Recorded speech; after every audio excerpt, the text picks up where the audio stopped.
Pardon?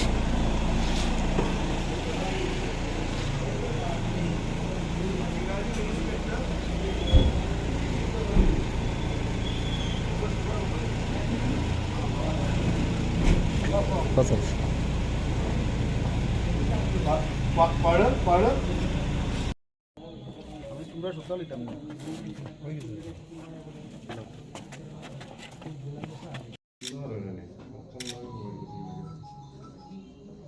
Delhi বানানো দেখো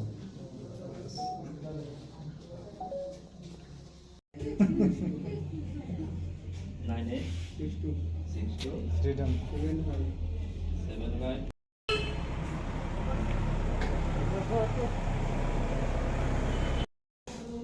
প্রথমে তো উত্তর ত্রিপুরাবাসীকে ধন্যবাদ জানাই, কারণ আমাদের রাজ্যের মাননীয় মুখ্যমন্ত্রী নেশা বিরোধী যে একটা অভিযানে ডাক দিয়েছিলেন ত্রিপুরাকে নেশামুক্ত করার জন্য, সেই অভিযানে আমরা উত্তর ত্রিপুরার জনগণ এবং পুলিশ আমরা সবাই কাজ করছি। আপনারা কাজ করছেন, ভালো ভালো নিউজ আপনারা করছেন।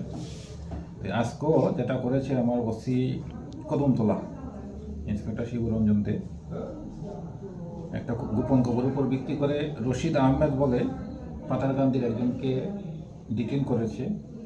ওনার কাছ থেকে 437 গ্রাম হিরোইন পাওয়া গেছে। আরও কয়েকজন ছিল, তারা পালিয়ে যায়। আমরা একটা কেস নিয়েছি কদমতলা থানাতে এনডিপিএস অ্যাক্টে। যেই মালটা পাওয়া গেছে এটার কালোবাজারের মূল্য প্রায় 40 লক্ষ টাকার মতো হবে। ইনভেস্টিগেশন চলছে। আর দ্বিতীয় প্রশ্ন যেটা বলছিলেন আপনি, যে এত কিছু ধরা পড়ছে তারপরে এগুলি চলছে, আসলে এই বিজনেসের মধ্যে লভ্যাংশ যেটা সেটা হলো খুব বেশি, আর এখন কনজিউমারও খুব বেশি হয়ে গেছে।